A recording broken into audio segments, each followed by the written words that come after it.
whistles. 25 whistles. Presented by DraftKings Sportsbook. Download the DraftKings app and use the code BobbySports to get in on the action. Got my whistle. It's a sad whistle because it's Eddie's last day. Oh, man, it's a little sad. So sad. It's a sad little whistle there. Yeah, We'll get to man. that in a little bit. Like Dr. Seuss said, don't be sad because it's over. Be happy because it happened. Something like that. Is that what he I said? don't know, some crap like that. I just remember Sam I Am. Green eggs and ham. Yeah, let's try not to be too funny. This. What? No, I'm serious. No, I mean, I get it. You're trying to make a sad situation. Let's start. Let's go to some things here. First of all, we'll talk about the two basketball games that happened on Saturday because the first one was really good, although it was two teams I really don't care about. So it was the mix of thank God it was at least a good game, or I really would have cared even less. But I tell you, San Diego State was down double digits. I thought it was over. So did I. But they have a tendency to sneak back up and punch you in the mouth. Don't even know how they got back up. It was just one of those things like, well, how is this happening? Yeah. And then he held the ball in that last shot. And I was like, does he even see the shot clock? Does he even see the, oh! He made it! And why that was amazing for me was I bought that ticket with Coleman. Yeah, he did. Yeah. So if they beat UConn, we win $3,500. Whoa. You haven't cashed that out yet? You can't. It's a paper ticket. Oh. Oh, no. Oh, no. I thought there was a chance to cash it out for at least half of it. No, we're all in paid. Would you, though? I know you're not a huge cash out guy. Right now. 7.5 or so. What I probably would do is I would cash it out and then take some, put it back in a different way, and then have a little bit of it. Okay. But no, I like where I am. So if you didn't catch the show last week, Coleman had a ticket. He paid $50 to win $3,500. Amazing. And it was right before this FAU San Diego State game. So they had to win this one. They have to win the next one, which is going to be really tough for them. But I bought in for $300. And you guys gave me crap. And so mostly because of this game, not the last game. That's why we gave you crap. But you wouldn't have known that UConn was even in. I think we had an idea. Out of the four teams that were in, and I the think odds UConn were better that I got with Coleman than I would have gotten betting them as a future with only 4 teams left. correct. So you were uneducatedly making fun of me. And I hope I win because I'm going to take the money and I'm going to give it to you. You will? Go Aztecs. Yeah, let's go. San Diego State. San Diego State was down 14. They didn't lead to the second half until the game-winning shot. Thought it was over. I was like, this is stupid. They got down. I changed it. You did? I changed it. I was watching Arkansas baseball, and I was like, I'm not watching this bull crap. I knew I'd waste $300. So now if I get 2 games of like full entertainment, like into it, it's not worth $150 each game, but at least it's a little better than had we lost that game. San Diego State hit the 5th buzzer beater of all time in the Final Four, but it was the only one when a team was trailing at the time of the shot, meaning they had been tied. So they had to hit it to win it. Which far less pressure. It's like kicking a field goal at the end of a game whenever it's tied versus down 1 or down 2 or down 3. It's just like, let's see what happens. No big deal. Yeah, it's like, well, I really can't lose the game. Yeah. So that losing pressure is not on you. Yeah. It's like shooting free throws to win a game. You just got to make 1 and you're tied. You know, that's a lot easier than you got to make both and you're down even 1. But they aren't looking at you on that line like, oh, come on, man, just make 1. Yeah, I'm like, it's a free throw. How do you miss it, idiot? Knowing you put me out there. So it was a great game. Between 2 teams I really don't care about. And I ended up caring. It's pretty cool. I can't imagine the ratings were huge. I didn't see any sort of TV ratings. I didn't look for them. Don't know. But I can't imagine that. FAU was 5 of 11 for three-point line in the first half. And they had held their opponents like 5 of 44 shooting behind three-point line the whole game.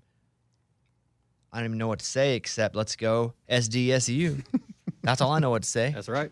I don't even really care that much about the championship game except for having money on it. Yeah, it's so weird. Other than that, well, it's because these little teams are in. Yeah, it's just weird. Miami and UConn. I mean, UConn, this might be the best run I've ever seen, like in my last 10, 15 years of watching, or at least that I can remember. And it might be recency bias. I don't know. But UConn is just taking people and kicking them right in the nuts and going to the next game. It's just like, hello, I'll eat you and move on. Yeah. Yep. It's been happening all tournament. That being said, this one wasn't as bad as the others. This one wasn't as bad as Gonzaga. This one wasn't as bad as Arkansas. They beat them 72-59. but I got bored early. Oh, I didn't watch the end of the game. No. Which is weird. Final four game, and you're going to walk off and not watch the end? My wife Very said, strange. "You're not watching the game," because I said, "Hey, I need to watch the second game," although I kind of feel like I know what's going to happen. Or sometimes I'll be like, I'll just watch the app, and if it's close, I'll go turn it on. Yeah. So I'm like, I need to watch this one because I'm sure we'll talk about it at good length. And we're not going to talk about it at good length, but I don't know, 12 minutes in to the first half, getting close to half, I was like, I'm done watching the game. It is over. Yeah. You could just tell it was over. You knew. Yeah. So UConn wins this. They're a blue blood. I'll say it. I said it already. They should already be in that conversation, but they should be one of those teams now. They should be considered a blue blood. Miami's offense shot just 32%, and you got they're a shooting team, but their defense is so good. Mm-hmm. I mean, Isaiah Wong was 4 for 10 shooting, only had 15 points. Yeah, hadn't done that all tournament. Mm-hmm. They're so big. And what I like about UConn is that I can't think of a star. Like, I know there are like, No, what do you mean? who's their star? They're Sonogo. Yeah, Sonogo. I mean, he's one of their awesome players. I just feel like they're all around good. They're all good. So that's like Isaiah Wong. Obviously, he was the one that stood out.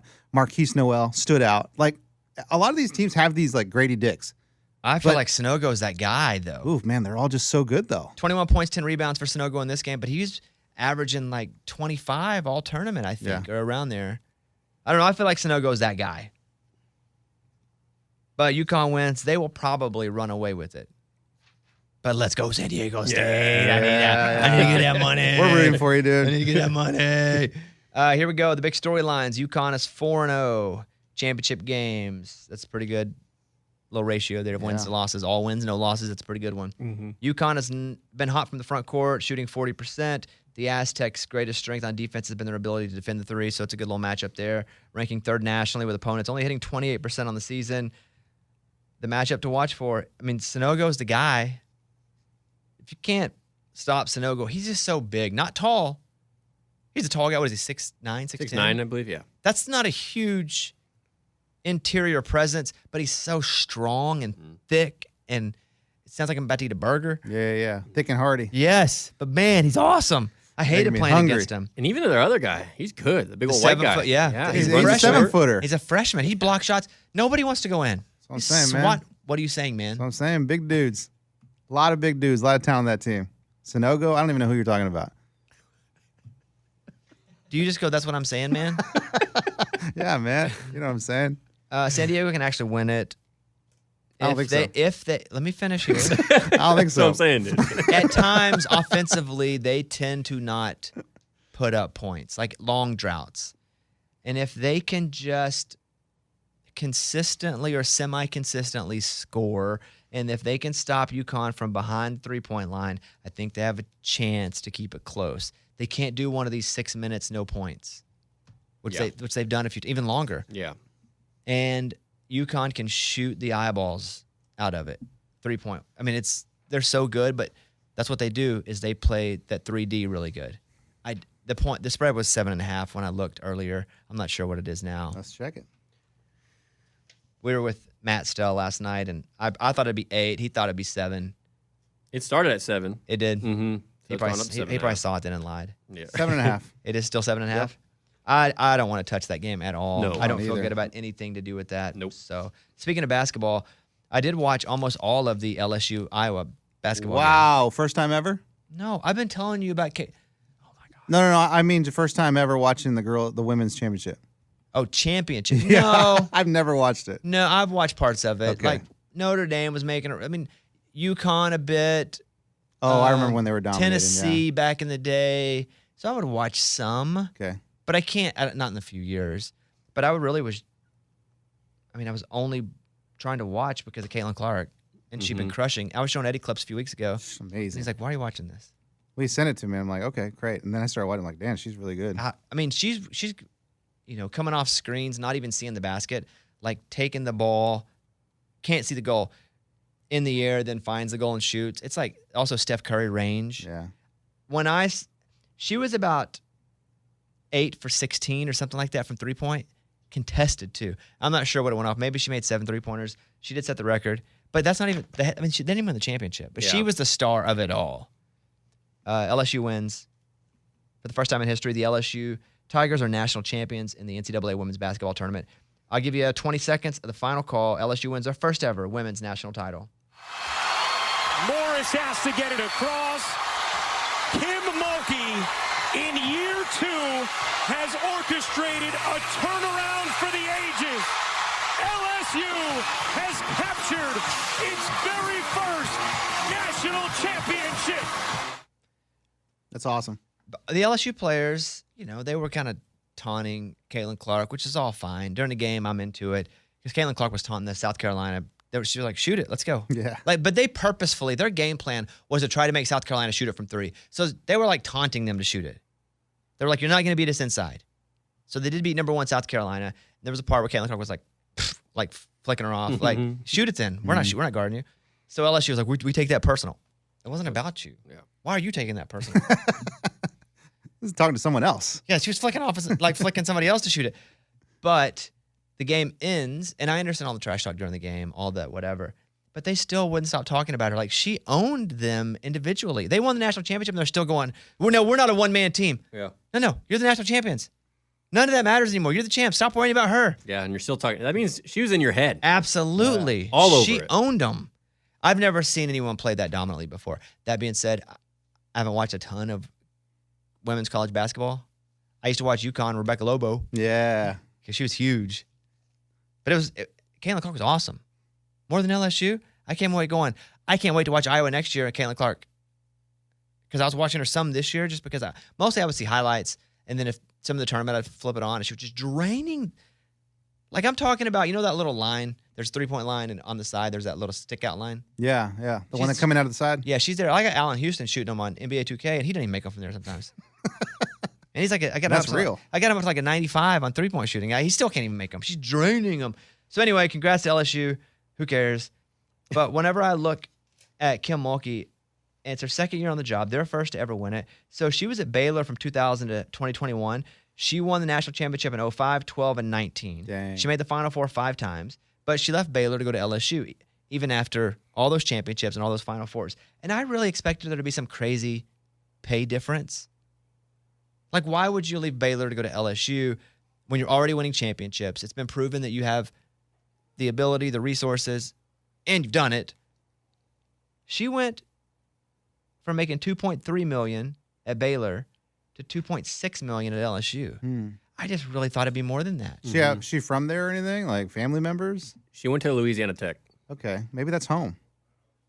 That would be the only reason I would go Louisiana somewhere Tech is in Shreveport, I believe. in Baton Rouge. In Baton Rouge. So unless she was from Louisiana herself, which I do not know the answer to that would make more sense if it was Yeah. home. I also just thought they'd break her off a little more than $300,000 to get her to come. She's the 3rd highest paid women's coach behind Gino and South Carolina's Dawn Staley. Where's she from? Santa Ana, California. Okay. Not home. She must not have liked the way Baylor made their Salisbury steak or something, because that's not a lot to move for. That's from ESPN. Congratulations to LSU, but Caitlin Clark dominated it. There were 6 of us standing around last night talking about the women's basketball game. The referees in that game, I don't know what they were thinking. They made it about them in the last 6 minutes of the game. I'll go to Caitlin Clark again. She had 3 fouls on her. And all of a sudden, they call technical on her. And so I'm like, okay. And the announcers go, wow, she must have said something real bad. She threw the ball and said something real bad. Now, it was a heated moment, and they showed it back. First of all, she didn't say anything. And second of all, she took the ball. It was like bouncing to her after they had called a foul or whatever. Like, play was over. And she just took it, and it just bounced her, and she caught it, and she just kind of flicked it behind her back. She's like, I don't want the ball. It did not deserve a tech. It did not deserve foul number 4, which was also a personal foul, 1 foul away from fouling out of the game, so she had to play completely different. Those refs, and look at us, we're talking about this at length. That's what Caitlin Clark does for the sport. Those refs were terrible. The refs made it about the refs at the end of the game. Yeah, somebody was making a point last night that, we're finally talking about women's basketball. Caitlin Clark, she's the star. She's the reason we're all watching, and then you're going to give her a technical? Well, I get it. If you give her a technical, if she said, F you and your mom, and takes But the it ball wasn't and even throws that it. bad. She didn't say anything, and she kind of just tossed the ball behind her back. Was it annoying? Yes. If it's a regular season game, early in the second, Why not? they play quarters. So early in the third quarter, yes. And why do they do that? Why can't they keep it consistent? Well, across the board. they were letting the coach of LSU like manhandle the refs. He's like swinging on the ref. Yeah, it just wasn't consistent. You're right. It wasn't consistent. And they didn't, I felt that they didn't need to call that. They probably were just fed up with her mouthing all game long. But it's fun. Especially as a fan, you don't really, I don't know, you never really For watch us. women's basketball. And it's like, yeah, I want to see this. Exactly. And also, they should know that that's the star of the show Mm-hmm. and let people watch the star of the show for as long as they possibly can. If she hasn't done anything crazy, hurtful, because the brand, women's college basketball, everybody was benefiting. Again, if she still had done something that deserved a tech, I'd have been like, call it on her. She deserved it. But I just don't feel like she did. It was stupid. Moving on. On Saturday, the NBA announced their Hall of Fame class for 2023. So finally they're announced. Here we go. Dirk, Dwayne Wade, Popovich, Pau Gasol, Tony Parker. Those are the ones that we knew. Mm-hmm. Here are the other people. Eddie, tell me where all these people played. Okay. Gene Keady. Yeah. Clippers, No idea. Gene Bess. Celtics, No idea. David Hickson. Hawks. Yeah, no idea. I don't know. Are these old people? Are these I like old? do not know No any clue, of these man. names. Did I please tell me I nailed one of Are those? they like owners or I don't know. old, like GMs or something? Oh, Maybe. yeah. Well, That's a you good look that call. up David. because not that we should know, but if we're gonna say the wrong answer, we should at least look for the right. We could have just read the names and been like, "Hey, congratulations, And just so everyone knows, I was just guessing. I don't know any of these people. Becky Hammond." Becky Hammond, the Spurs. Aces, the Vegas. Spurs. Yeah. Badass. Gary Blair. Gary Blair, I think, is that coach at Texas A&M. Maybe. I don't know. Look up Gary Blair, too. The 1976 women's Olympic team and Jim Valvano.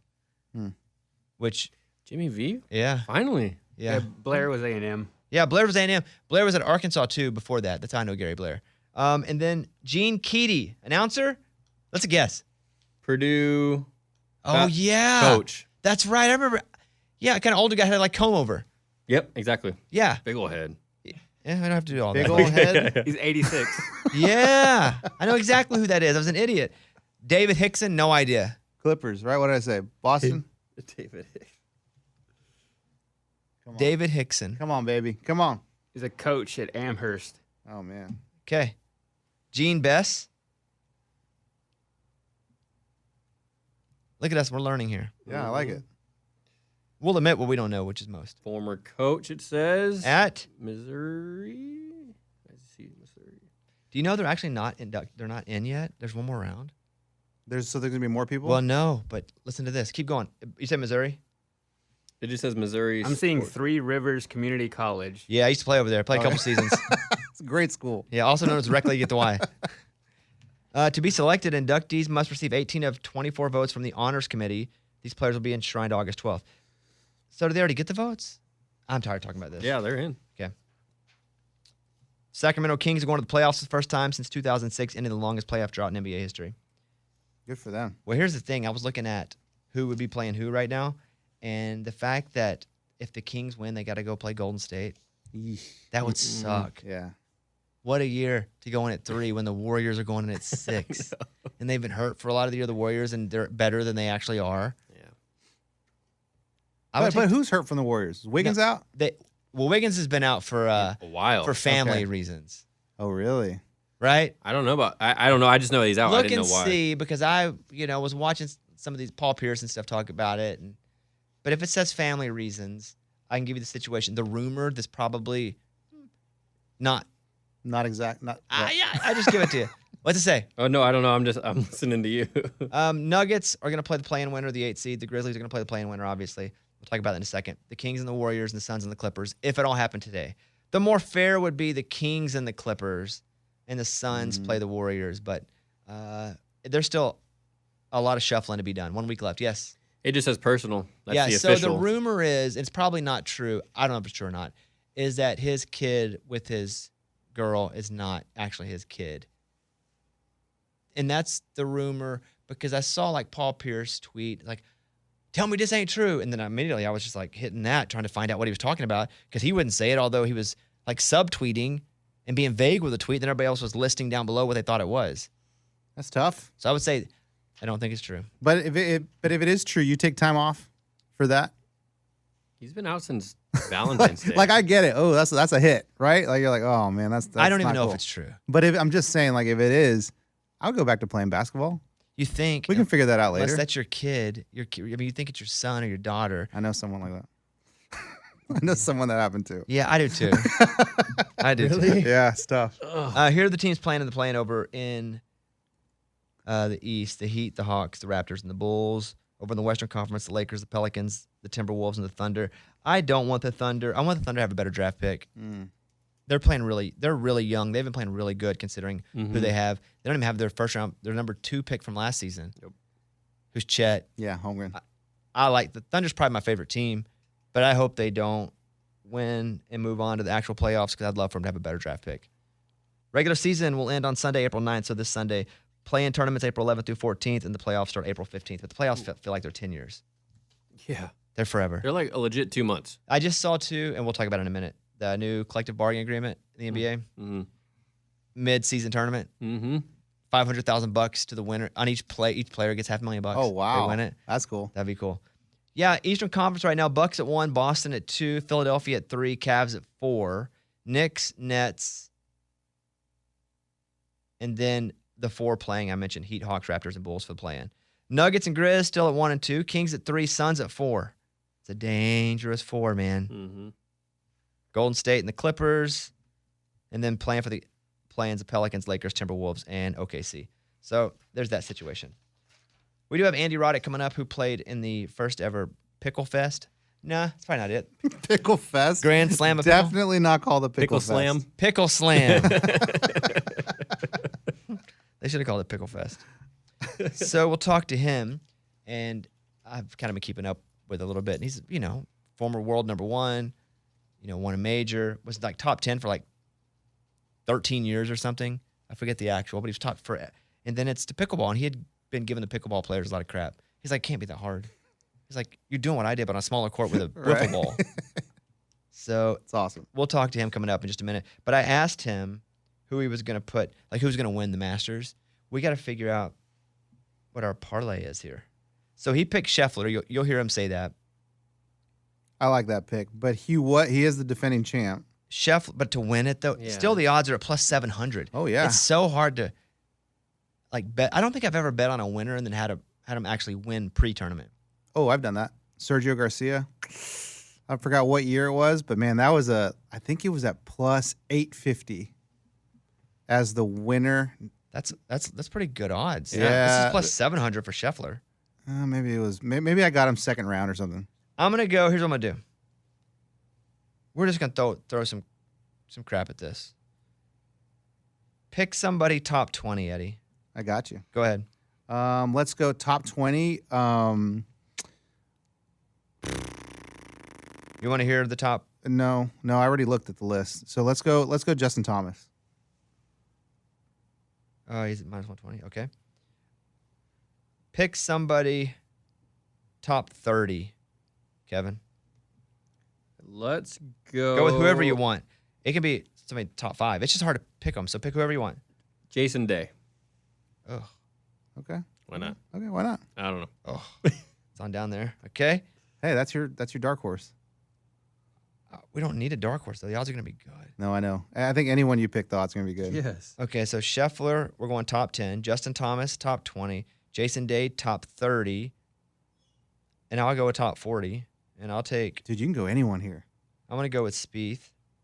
Oh, come on, Jordan. You know who I like too in the Masters? Louis. Into first round leader. Top 10 finish round 1. Oh, man. Okay, we're just going to do that. We're going to do top 10, 20, 30, 40. That's cool. I've never done that. I mean, we just did it here. I like it. And I'm going to read it in this spot here in a second, Mike. Let me see. It's plus 429. So let's say I do.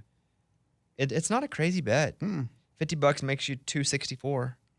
So who's our top 10? Scheffler? I'll read it to you on the spot right here. Okay. Glad you asked, buddy. Thank you, buddy. Oh, crap. I lost it. Would you delete it? No, I bet it. Oh. Okay, so Masters coming up. I think I bet it.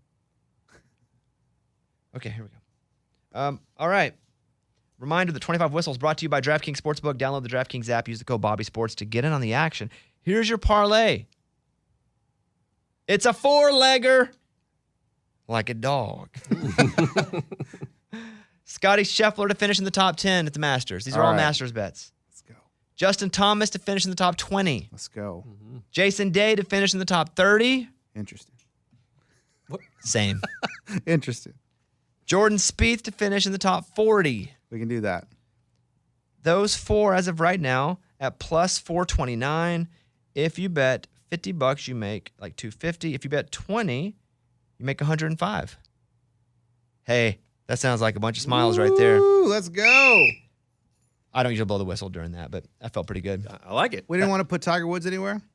I don't think so. Let me see what he's at. I always like to bet on Tiger to do a little something. Yeah. I'm going to bet Tiger, just myself. Wait, did I even bet that? Hold on. I'm going to bet Tiger.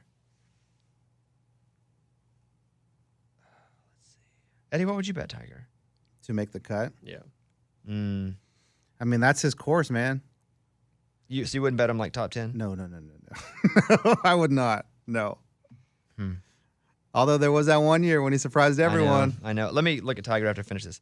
If you want to take the 25 Whistles parlay, check out the DraftKings Sportsbook. New users use the code BobbySports when you download the app. 21 and up in most eligible states, but age varies by jurisdiction. Eligibility restrictions apply. Gambling problem, 1-800-GAMBLER. In New York, 877-8-HOPE-NY or text HOPE-NY 467-369. See show notes for full details. After watching Full Swing, though, like I root for like... Scheffler. I like him, but he's just been crushing. Yeah. I really do like Yeah. him, but it doesn't make me like be a chef head.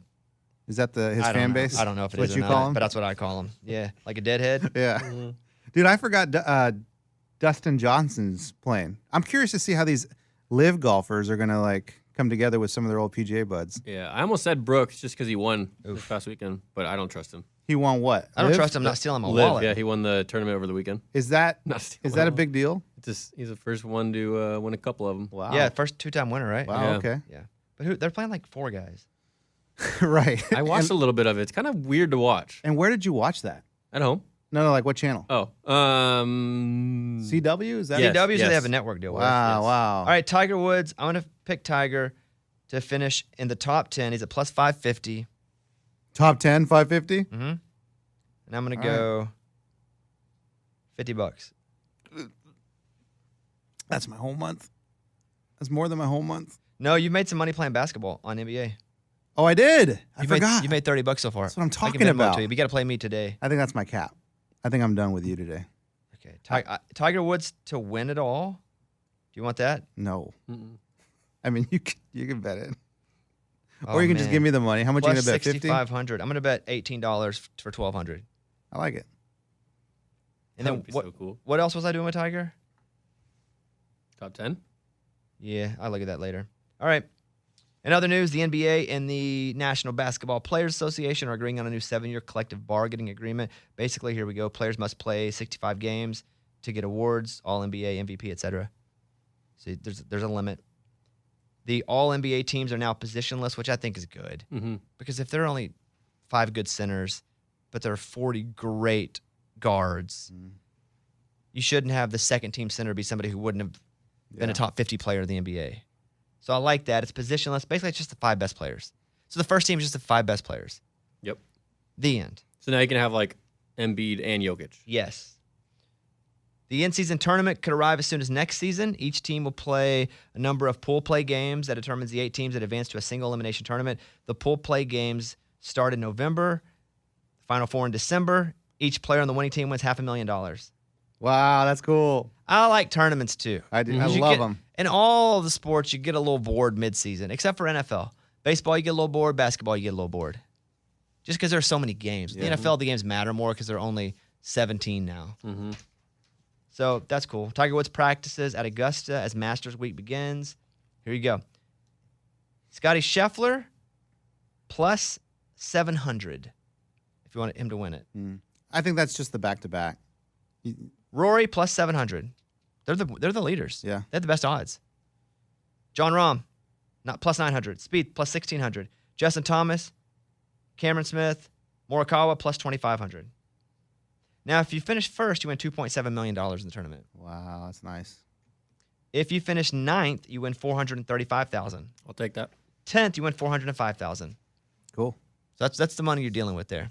Still make pretty much $500,000. Yeah. Top 10 finish. It's pretty good. Your last 5 Masters winners, Eddie, can you name them? Go. Last year. Scheffler, Good. Rory, Nope. Justin. Nope. Oh, Matsuyama. That's one before Scheffler, 2021. Good job. Who was before that? Live golfer. Brooks? Dustin Johnson. Oh, DJ. 19. Brooks Koepka. Tiger. Dang it. Oh, that was a crazy one. And 18. then Brooks. Patrick Reed. Brooks is coming up at some point. Probably cheated the whole time. Patrick Reed's hilarious. He is. Hilarious. Lamar Jackson. Let's talk about this. Now the report is he may never play in the NFL again. Why? It's so stupid. Oh, my gosh, guys, stop. They're getting desperate with these stories now. Mike Florio, here we go. He says there's a possibility that Jackson won't be willing to sign with the Baltimore Ravens. If he opts to continue to hold out, he could miss the 2023 and even 2024 season. If that happens, then we may have seen the last of Jackson in the NFL. Pro Football Talk has that story. He's going to play next year. And if he doesn't play next year, which he will, he'll play in 2024. The Ravens also aren't going to let that just go for nothing either. If it ever gets to the point where he's just not going to play, they'll figure something out and get something for him. Yep. Yeesh. Eddie, who you thinking here? No Tiger for you, buddy? No Tiger. No Tiger for me. I mean, it's hard. It's hard to see Tiger. Like, I love watching it. I'll watch the Masters. I think they usually have a stream for, like, featured groups or whatever, and the Tiger one's always live online or whatever channel. And so I love watching Tiger, but, I mean, sometimes it's just painful, man. Yeah, especially feel when his for him. leg was hurting real bad. And it Yep. still may be hurting, but he's, like, struggling to walk the course. Tough. Give him a cart.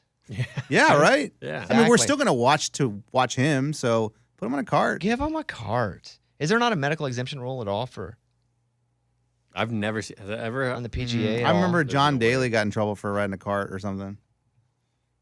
But he was just like, I'm going to ride it because I can't really walk.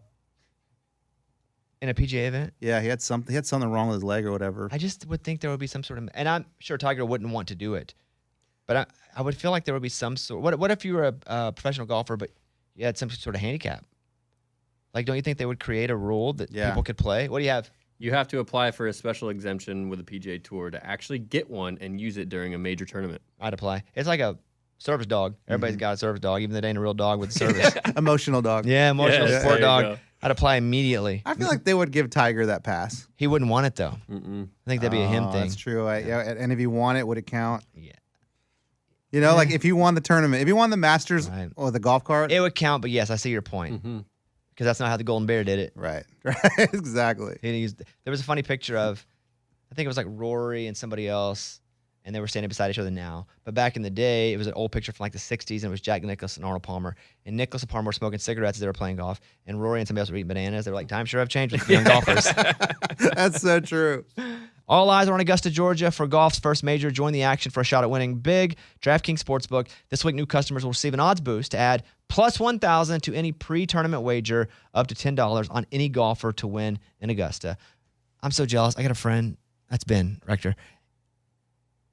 He didn't come to my birthday because he was going down to Augusta. And so I was like, you going down to, because they'll go down and play music at some of these private parties because everybody's there. And it's where Jake Owen's going a couple times during the week. And so I was like, what's up? He goes, I'm going to go play golf in Augusta. We're not playing the actual course. We're playing a different course in Augusta. It's real nice. Like today, Monday. And then he's like, I'm going to go watch a couple practice rounds. And then I guess, I don't know, play golf also. That's cool. Maybe not there, but be there all day while the pros are playing their practice rounds. Yeah. That's super cool. You've Awesome. been though, right? You've been to I've the been, yeah. the Masters. It's awesome. Have you ever played Augusta or no? I've been invited. I got gifted for my birthday around at Augusta last year from my agency, and then I fired my agent. Should have kept him just for that. Yeah. Another week. Wait, but you can't go back and remember that birthday gift? I don't think Okay. so. Hmm. I think part of it was I was a good soldier for the agency. Give it a couple of years, they'll Gotcha. forget. Yeah. If you're a new customer and you see a golfer to win the tournament at plus 1,000 odds, DraftKings will boost that golfer to plus 2,000 odds for your shot at a bigger payout. DraftKings will be featuring parlays and odds boosts all tournament long, so be sure to check out the DraftKings Sportsbook app every day before the tournament starts to see what they have in store for you. So we love it. Obviously, we love DraftKings Sportsbook. Use the promo code BobbySports and add your boost. That's the code Bobby Sports. Only at DraftKings Sportsbook, 21 and up in most eligible states, but age varies by jurisdiction. Eligibility restrictions apply. Gambling problem, call 1-800-GAMBLER. In New York, call 877-8-HOPE-NY or text HOPE-NY 467-369. See show notes for full details. Hey, Mike, can we get them to add our Masters parlay as a button? I can check on that. Just because we're listing out 4 different things, and it's top 10, top 20, top 30, top 40. We got pretty creative with our, betting situation. Can they add us so we can just send our listeners there easily? I don't see why not. Let me send him a note right now. Thank you very much. Cool. That'd be awesome. And now, let's go over to my friend and yours, Mr. Pickleball himself. All pickle all the time. Andy Roddick. Are you sore after a pickleball tournament? My knee is sore. The rest of me is not sore, but my knee is a bit of a problem. Did you? And so Andy had revealed to me, which I'll be honest, I looked to see if I could bet on the pickleball tournament. I couldn't find any line. Oh. Because I was going to bet against Andy because he told me he had a knee injury. That's rude. Well, I had insider information, it felt like. And so the end, we'll do the end first, is that, do you split the $1 million? Did you and Agassi split the $1 million bucks? Yeah, we were a team, so we were going after the same goal. So yes. Okay, because when I was watching, you played Michael Chang and you beat him. Yeah. And then Agassi beat McEnroe, and then you and Agassi. Lost to McEnroe. Oh, Agassi lost to McEnroe? Yeah, he lost to McEnroe first, and then I beat Chang, and then we played. Thanks for watching, Bobby. No. Here's what happened. The truth is, I said, what time do you play? He said noon. I put it on at noon. Guess what? It ain't on. It's Eastern. He told me. So here I go at an hour into it, and I missed the whole first hour of so not fair. I was given bad information. Well, I mean, listen. If all times generally are given in Eastern, I didn't find your iPhone to give you the correct time based on where you were. You aren't the National Weather Service. You give the time based on where the person's watching. It doesn't matter. I still watch it on YouTube. I went back and watched it all. So did they encourage you guys to be your old selves? Because you would see McEnroe yelling at crap, and did they tell you to do obnoxious stuff just for fun? No, I don't think so. I mean, listen, we understood that it's not the finals of Wimbledon, right? We're on. It was a bit of a train wreck potentially. So I feel like McEnroe knows the drill at this point. He would tell you that he probably got fined for his behavior negatively when he played tennis, and now he gets fined if he doesn't behave negatively. So they want part of that as the show. Interesting. I think he understands the game now. Why are pickleball people so hard on you in general? Pickleball Twitter goes at you pretty hard. Yeah, because I said it's like tennis with no speed learning curve. Fitness required. That was about 8 months ago, and then, I get it. And then we're playing this event. We kind of the first time pickleballs have been to a national audience, and I think McEnroe said pickleball sucks, and so I get the pushback. We're on kind of playing the game for some cash that we've been kind of ripping on for a year. And did you feel like you took to it pretty quick to where you could automatically be, I'm not going to say a champion, but super competitive, even with the best players? Yeah, I think so. I listen. Most of the pros are, and this isn't like me being mean or anything. This is just factual. Most of the pro pickleball players now are people that weren't good enough at tennis, and they kind of transitioned over to But that's not like an opinion. That's actually like a fact, right? It's not as if someone who's 24. 10 in the world in tennis and is I'm going to take a pass on this and go play pickleball instead. That hasn't been a realistic event yet. So although I think a lot of the stuff from tennis transitions pretty easily. Now, I will say you can get very good very quickly, but then, playing against the pros, I've played against some of them, they chop you up very quickly now because you don't know the perfect shots to play and the selections, and what works against your neighbor Fred doesn't work against the pros. So it's been a really fun learning curve. I've enjoyed it way more than I thought I would. What I heard is pro pickleball players are basically high school football coaches, right? That at one point, they weren't quite good enough to make it, so they did the other thing. Right. So well, hey, listen, credit to them. They can, if they can carve out their own lane, more power to them. I hope they at least realize the benefit of our kind of circus act on ESPN, which was awesome. Like I really love doing it. Hopefully they can realize that maybe there are some new viewers, maybe there are some new participants that we added some value as well. So Andy messaged me weeks ago, and he says, hey, do you ever play pickleball? And I just thought maybe he picked it up in his neighborhood. I don't know. And I said, yeah. He said, are you any good? I said, I play against some guys here that are good, but I'm competitive, but I wouldn't say that I'm real good because I've only played for 6 months or so. And I was like, why? He goes, I'm playing a tournament for $1 million. It just started learning. I'm like, wait, what? So apparently you signed a deal and then started practicing after that? Yeah, I want to say we signed the deal. I'll get it wrong. It was like 10 weeks or 3 months ago. I'd played once before that in 2016. And so then we just started I kind of started playing first with like my buddies who played.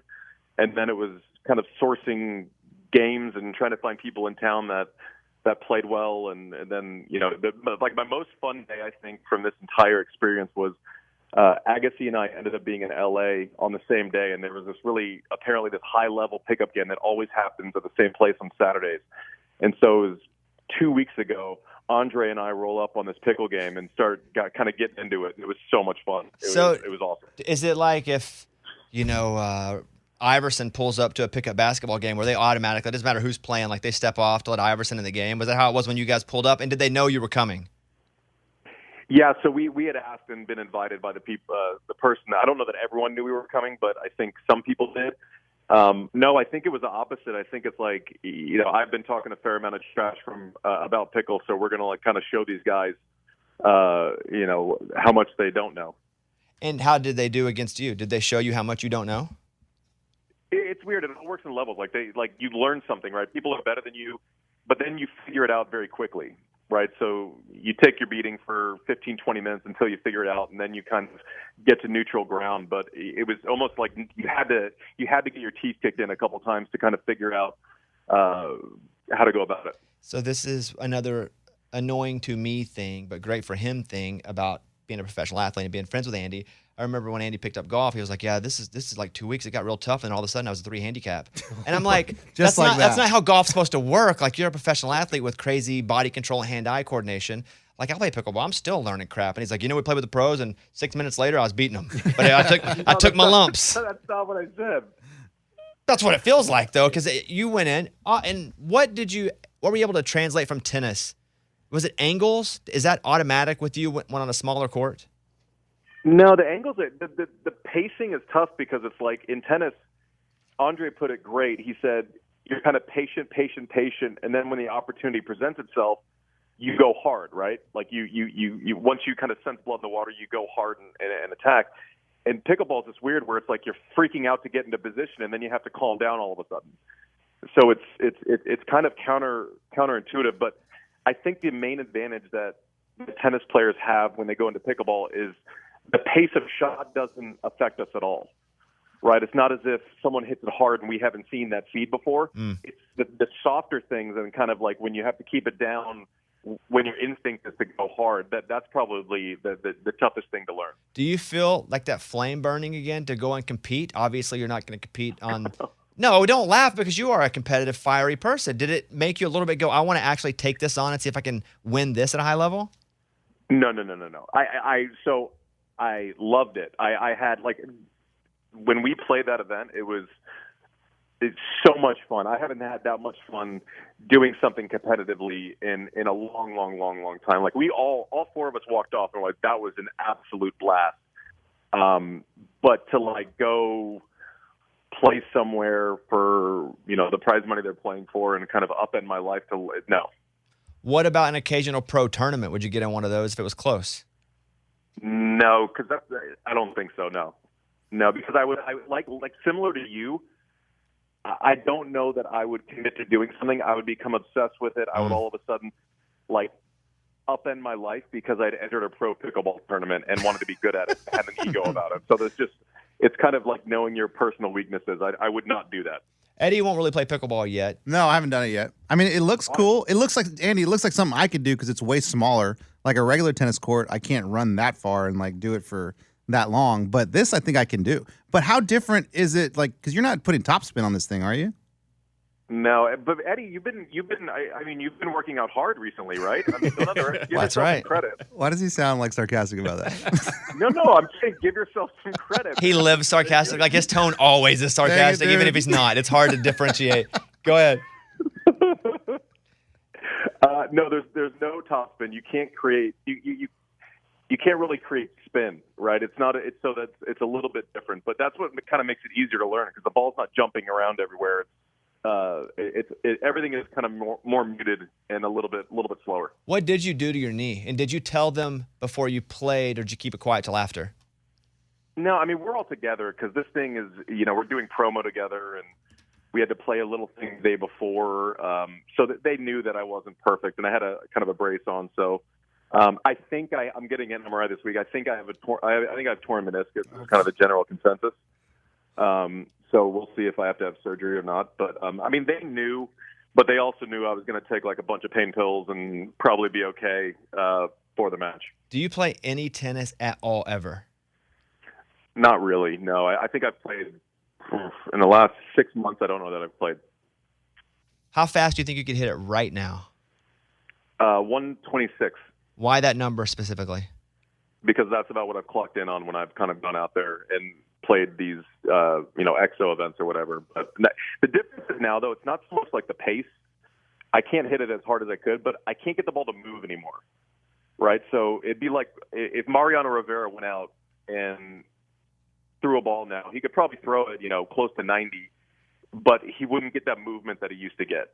And so it's just kind of like a sitting duck when I play now. What do you do to, stay somewhat active?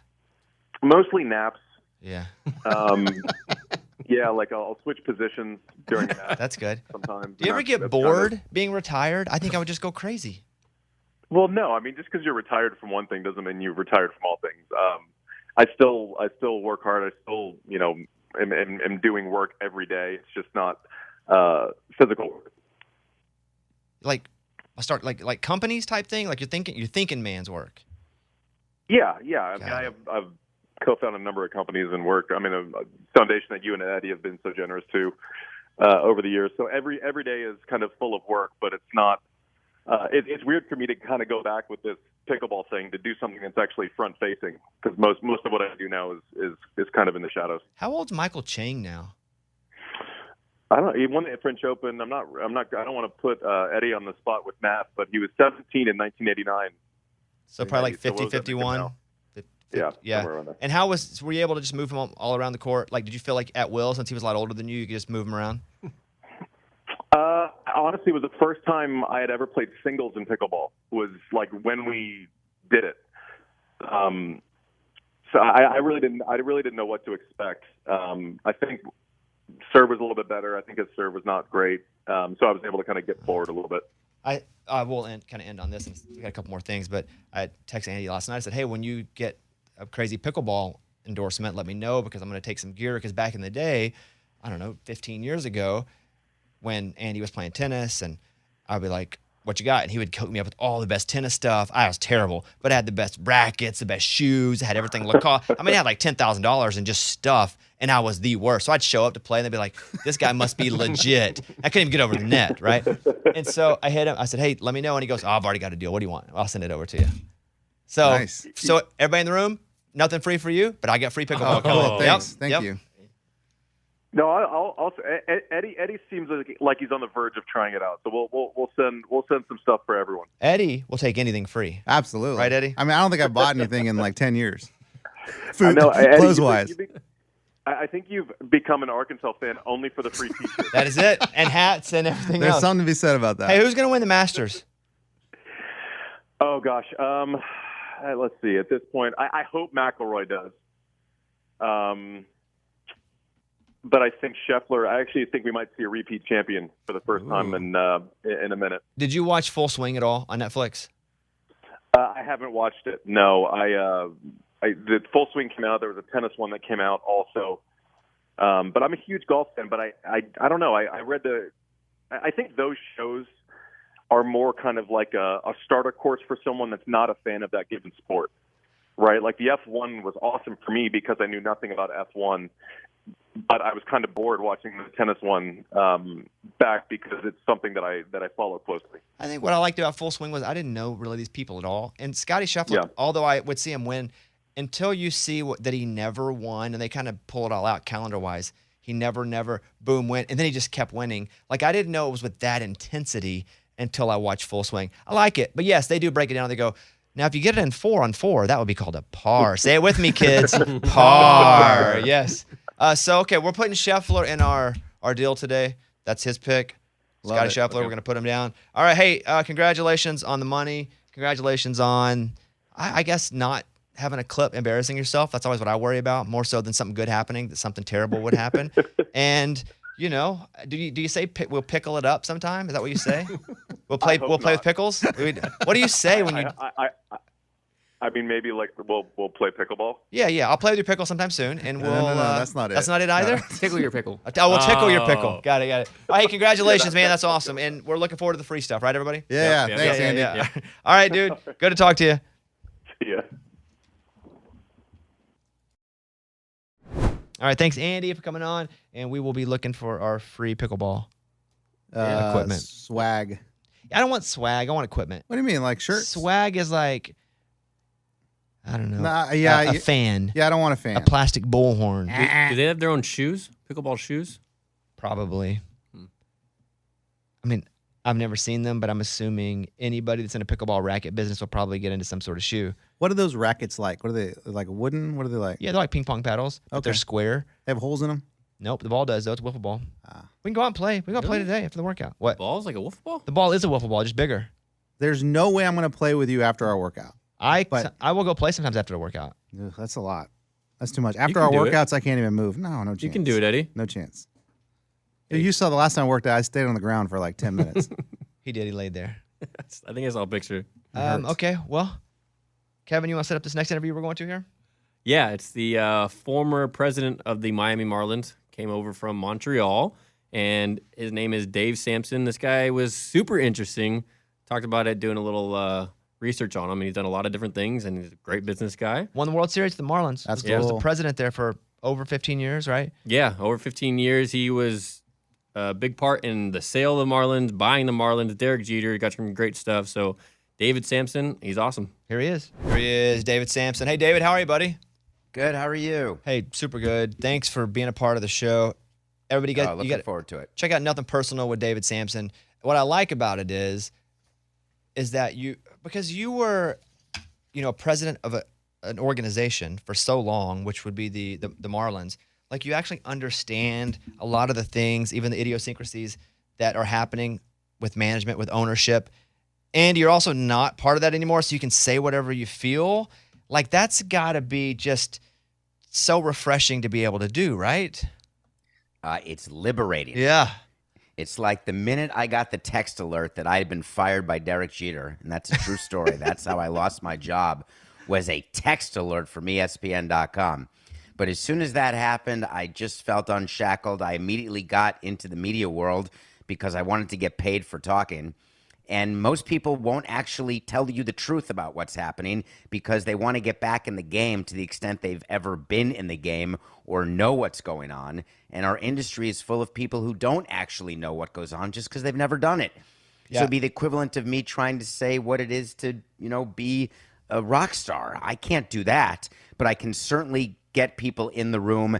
And it's been a great niche, and I've had a great time with this new chapter at Nothing Personal. So you guys check it out, Nothing Personal with David Sampson. I do want to address what you just said there with Jeter, because weren't you the chief negotiator in that when they're selling the team and you're the one managing that? Do you know as you're negotiating it, you're probably going to get fired by the guy you're working with to sell the team too?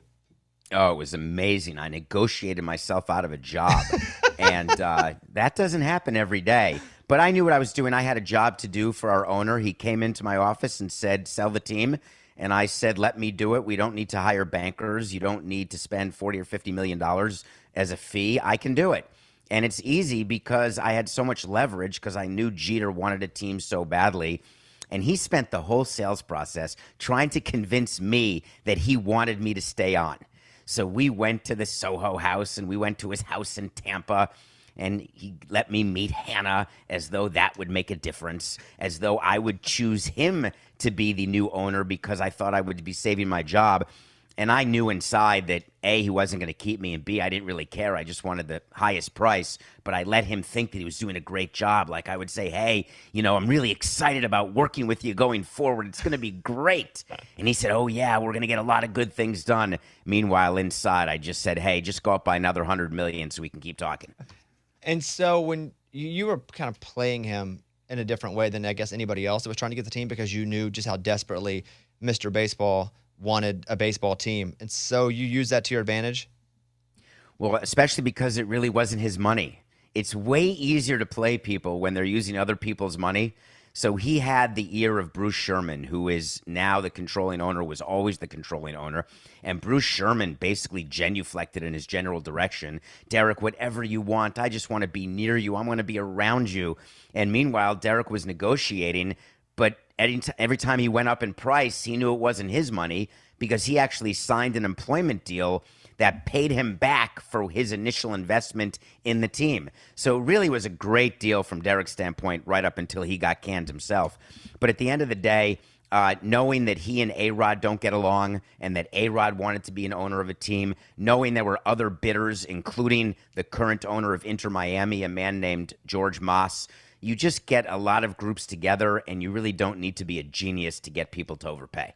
The ownership thing is interesting to me, and we have no idea what that is. Obviously, you do, but all the little things that happen behind the scenes. And what I think about now is what the Ravens are going through with Lamar Jackson in that, okay, here's a guy who says he wants this money, and they say, we've offered you, whatever the rumors are, $130 million guaranteed. You hear different stories, and he's like, I don't need it all guaranteed, but you have the Deshaun Watson deal. You have all these factors, and all I'm thinking about is if it's guaranteed money, and you can answer this better than anybody I've ever talked to, if it's guaranteed money, does the owner have to put that away like in an escrow if he guarantees the money in a contract so if he goes bankrupt, the player still gets paid? Absolutely not. As a matter of fact, players are some of the least secured creditors in case of bankruptcy of all time because they line up behind the actual debt holders. Now, there is a rule in baseball that when you defer salaries, you know how Bobby Bonilla gets paid like $1 million every year until he's 120? The rule is supposed to be that when you defer money to a player that you have to put that into a segregated account, but no teams follow it. MLB doesn't actually enforce that rule. And so the players at the end of the day, if they agree to deferrals, they're just assuming that the team will be a going concern. And nobody's gotten screwed so far. So I feel like that's a good bet.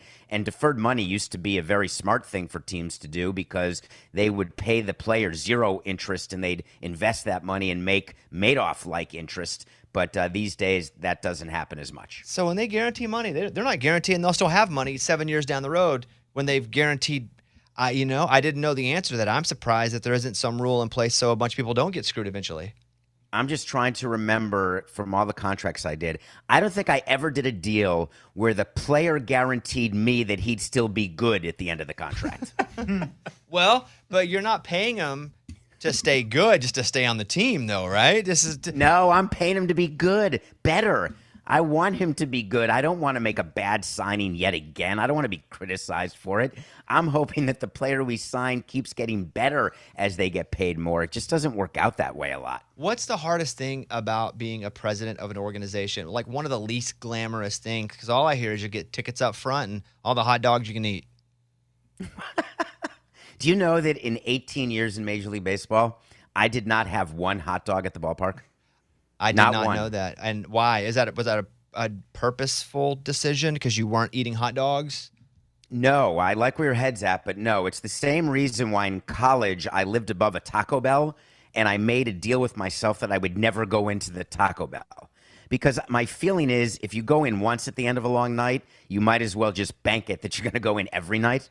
And so I figured if I had a hot dog at a game, I go to games every day. I just figured that I'd be eating hundreds and hundreds of hot dogs, so I chose to stay at zero. Instead, I became addicted to pumpkin seeds. Yeah. Now, what was your question? Well, no, I live a similar life where I can't keep sugar in the house because I know what I'm good and what I'm not good at. And for you to never go, I'm not going to do it because then the floodgates are open. I may have them all the time. But You that's know what's not glamorous about being a team president that people don't realize is that it's running a business, and you don't sit around and in the clubhouse and talk to players. You don't shag fly balls.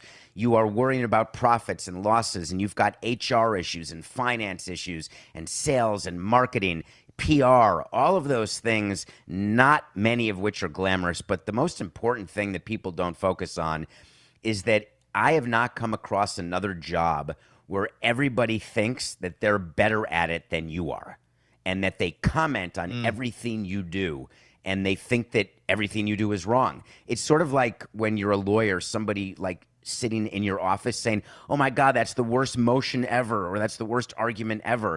It doesn't really happen that way, but in baseball front offices and all sports, it does. Almost feels like a referee, where you guys can get a little credit if you win the World Series. Otherwise, you did something wrong. Because even if you got to the World Series and didn't win, it could be, well, we didn't have, a good third baseman, or we did. But a referee never gets credit. Even if they do the best job, you just don't even know they were there. That almost feels like an executive with a Major League Baseball team, except all the free hot dogs. Except all the free hot dogs. But listen, you go for this, right? This is the World Series ring, and that's what you attempt to do. But the truth is, the day after you get the ring, everybody is saying, all right, now what? What's next? Like a total Josiah Bartlett type of thing. What are we doing now? What have you done for me lately? So there really is no resting on your laurels, and there's no such thing as an off season. You are constantly working to get better, but what's the goal? If the goal is to win the World Series, but then you just have to defend it and repeat it, where does it ever end? When do you get off the roller coaster? I guess you get off when you get fired. Yeah, or die. When the coaster just stops, I guess. You get thrown off. Yes. I had tweeted this weekend that I think the two best rules are in professional sports or major sports in our country in the past 25 years. One is the college football playoff, and then two is the pitch clock. I think it is. We've only had it for spring training, and now a week and a half or however long we are into the season. It's amazing. It makes watching games so much more enjoyable, not just because a game will now end in 2 hours and 30 minutes or less, but even watching the game. Even if you only have 20 minutes to be there to watch the game, you're just seeing so much more action because of the pitch clock. Now, I say all that. What are your thoughts on the pitch clock? And you can totally contradict me if you like, obviously. Well, I appreciate that. And I guess I would say this. This is totally anecdotal, what you're saying right now. It's a feeling you have that it seems like there's more action, or it seems like the games are faster and the average game time is going down. It's only been 4 or 5 games, so we don't know for sure what the final result will be, but it feels right. And I think that's what you're referring to, is the feeling of more action.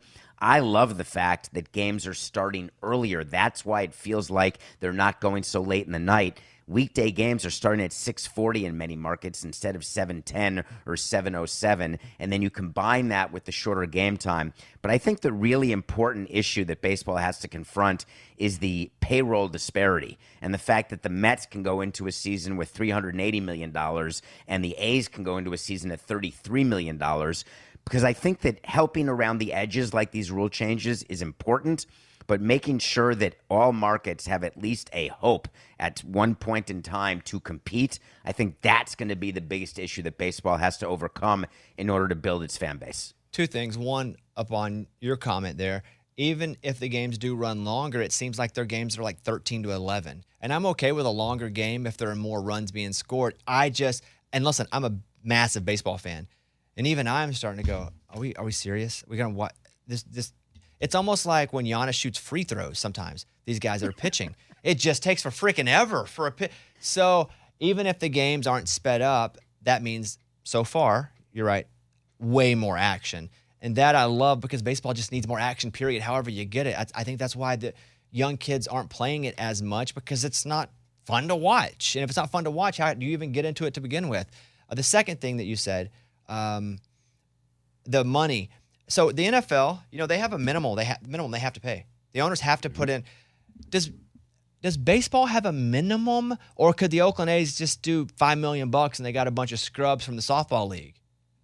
Well, the minimum is, let's say, $700,000 times 26 players. So That would league be minimum? the least. That's the league minimum Yeah. for salary for a year is 720,000 in that range. There's no maximum. There's no salary cap. There's no salary floor. And keep in mind the difference between football and baseball. Football shares the lion's share of their revenue, right? The national broadcast revenue, that is shared equally amongst the 32 teams. In baseball, local TV revenue is such a huge component. Local gate revenue is such a huge component, and the haves just have way more than the have-nots, and they're not sharing enough revenue, and that's something baseball is going to have to deal with. What's the easy, actually it's not easy, but what's the easy fix that you would implement if you went in and you were the commissioner? So the first thing I would do is ignore what everyone's basis is, because the argument that big market teams make is that they spent more to buy their team, therefore they have a right to have more revenue and keep more revenue. So the first thing I would do is ignore what their purchase price was, and I would institute far more revenue sharing. Right now, the rules are put in place so that it's like the IRS tax code.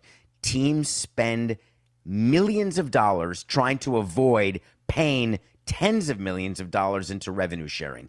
There is arbitration, there are fights and arguments all about teams trying to hide revenue. The first thing I would do is collect all baseball and baseball-related and baseball ancillary revenue, put it in a pot, and share it to a far greater extent than it's being shared now.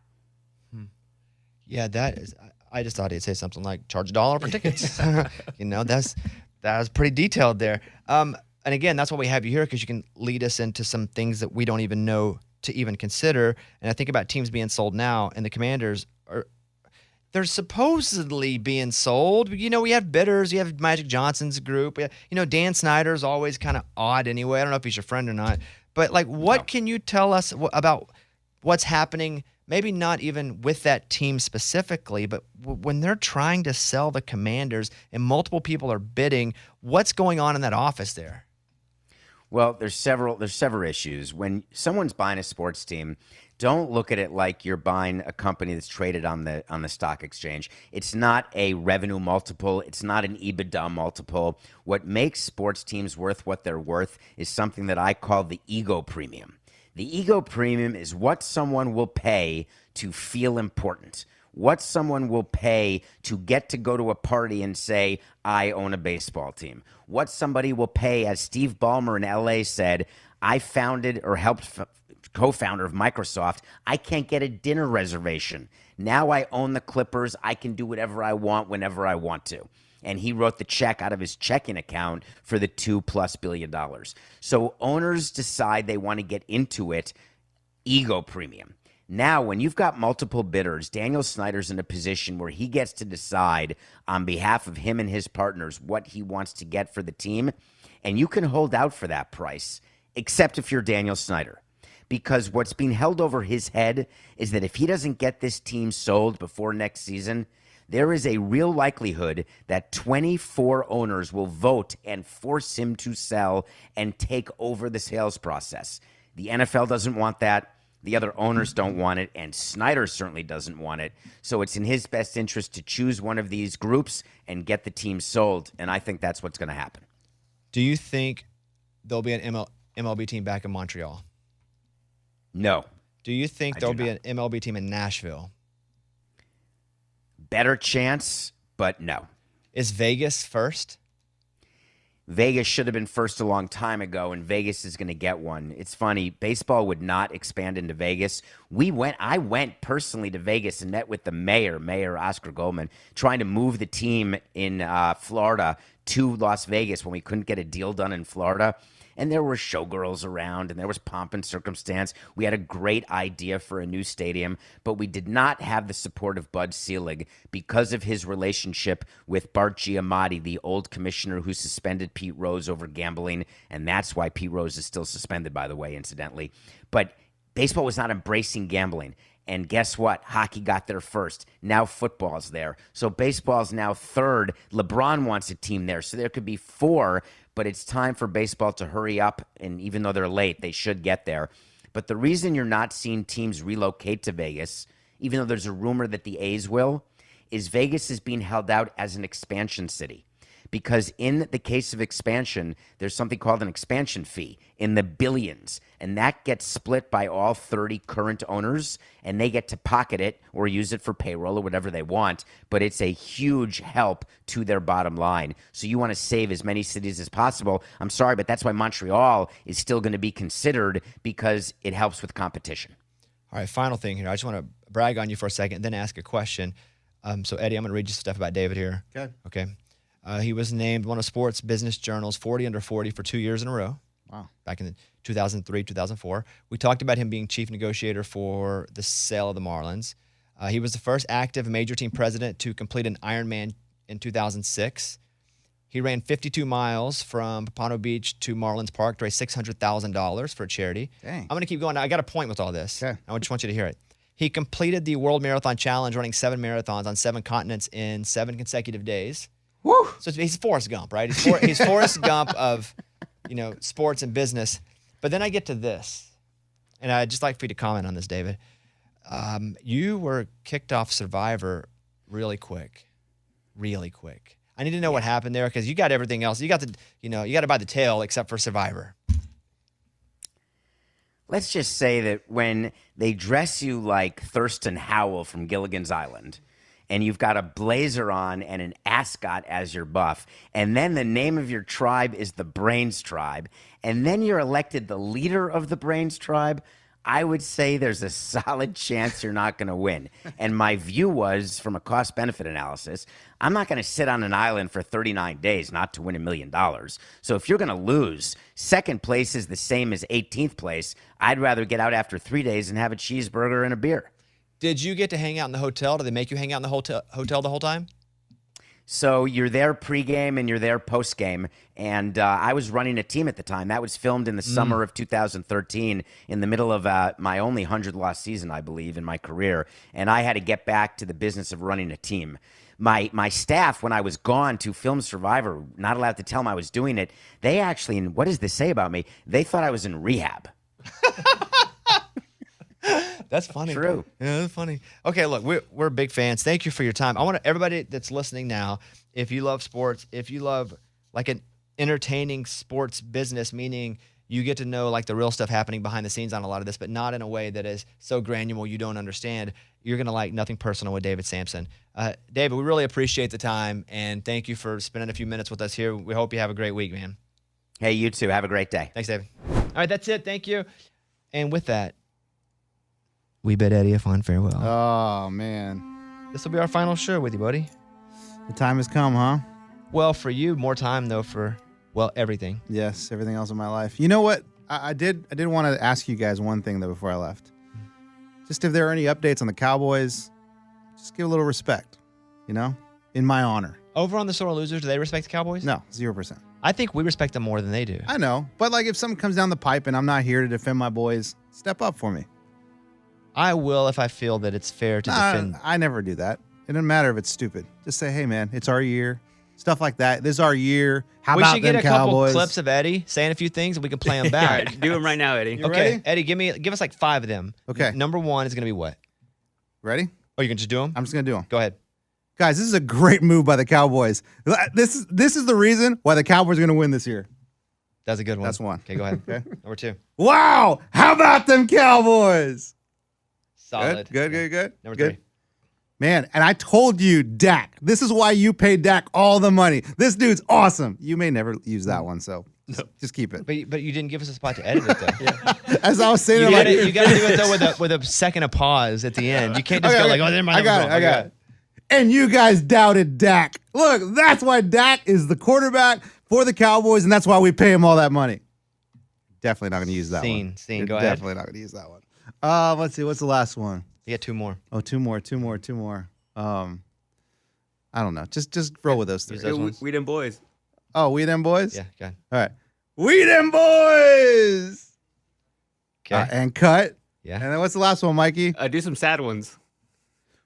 Hey, dude, that was a tough week. Tough matchup. We'll get them next week, though. Hey, this is our year. So stupid. What about an off-season decision the Cowboys make that you don't agree with? This is what I usually do. Okay. Okay. I don't get it right now, but I will. Good.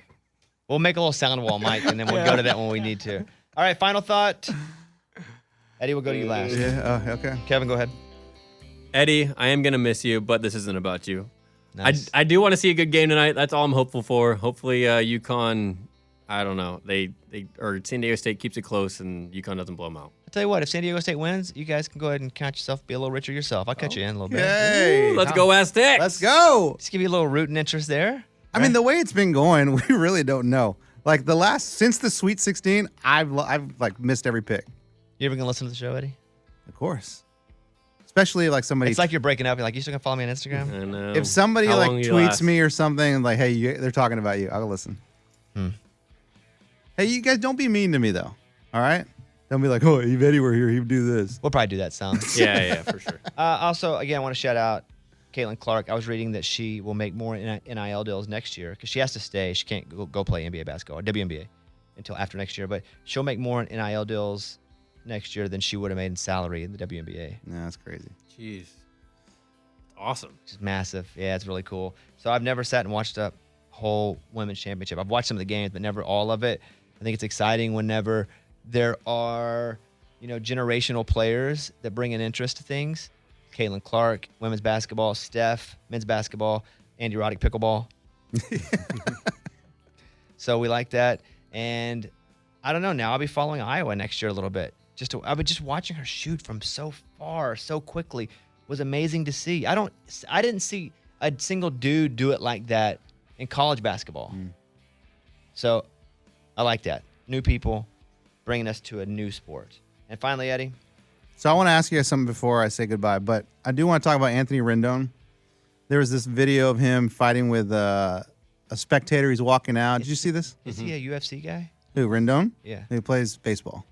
Okay. Who's he play for? Yeah, Angels, third baseman. Okay, so he's walking out, and apparently some fan says something to him, and he turns around and is like, "What'd you call me?" Grabs him by the shirt and I says, saw this. "Did you call me the B word, whatever, blah, blah." "Yes, you did, punk." And he threw him, whatever. I feel like fans, they really just see players on the court or walking by as something that's untangible. Like, I can it's say fictional. whatever I want. You're not a real person. Go beep yourself, right? But, like, they are real people. And, like, should you be yelling like that to a player? And is it okay for the player to, like, turn around and react? The player shouldn't react because they should have been educated in that they're a public figure and they could lose money. They could lose. There's bad things that can happen. That's tough. That's just like saying, should humans be bad humans? No, they shouldn't, but you're going to have idiots. Just Yeah. like fans. You're going to have idiots. And it's up to the player, sadly, to just move on because they will get in trouble if they do something back. Even if they do something that is not legally wrong. If you get you screaming in someone's face who's screaming at you, that looks bad on the player. It does. So, But then the fan can say whatever how he do you wants. say his last name? Rendon. I thought his name, okay. His name is Rendon. No. Rendon. You want to say it right? Rendon. Anthony Rendon. I don't say it like that. Right, Mikey? Rendon. That's it. Okay. Rendon. It's not that the player's got to be more mature. I than hate that. It's like Kyrie. I watch him on TikTok all the time talking to the fans. Like, dude, just, I know it's hard. It's hard. When, like, somebody, "You suck. What'd you say?" Just ignore them. I know. gotta be They're tough. sitting so close. It's hard. I know. I'm not saying I would be good at it, but as a player, you have to be. Oh, you fight with people on Twitter. You'd be terrible at it. Yeah. What'd you say, punk? Yeah. I do say that. All right, Eddie, say goodbye. All right, guys. This is tough. I mean, I hate to leave you guys. It's been fun. It's been a lot of fun talking sports with y'all. Kevin, I think you're doing an awesome job, dude. Keep it up. Hey, thanks, man. Your tittle tattle is amazing every week. Good job. And if you guys see Coleman or talk to him, tell him I said bye. Bones. I'll see him if we win that San Diego State bet. Yeah, that's right. I gotta That's go true. Get the money. And then Bones, appreciate it. Thanks for the opportunity, dude. I really appreciate it. Sports just ain't gonna be the same. It's just not. Yes, it will. I'll I'd be say I watching. miss you, but we're gonna see you. I don't know, 12 hours a day every day. I'm gonna see you guys every day. What episode did Eddie finally go down? On 57. Wow, man! I remember the conversation too on the golf cart. He's like, "Dude, we're gonna do 25 episodes, And then we're done. and then we're done. You're gonna love it." Cool, dude. I'm in 25. And he quits at 57. Dang. That's it. All right, thank you guys. All We'll see you next week because this is it for us too on a regular schedule. What are you guys gonna do? Talk about the Cowboys. That's what I'm talking about. We're doing a whole series. Now that you're Our gone. favorite Cowboy moments. As soon as I leave, it's all about the Cowboys. Yeah. All right. Thank you guys. And Oh, can I do it? Can I blow my last whistle? you can. Was that good? Jeez, man. That's solid. That's great. All right. All right. That's it. Thank you guys. We will see you guys next week. Bye, everybody.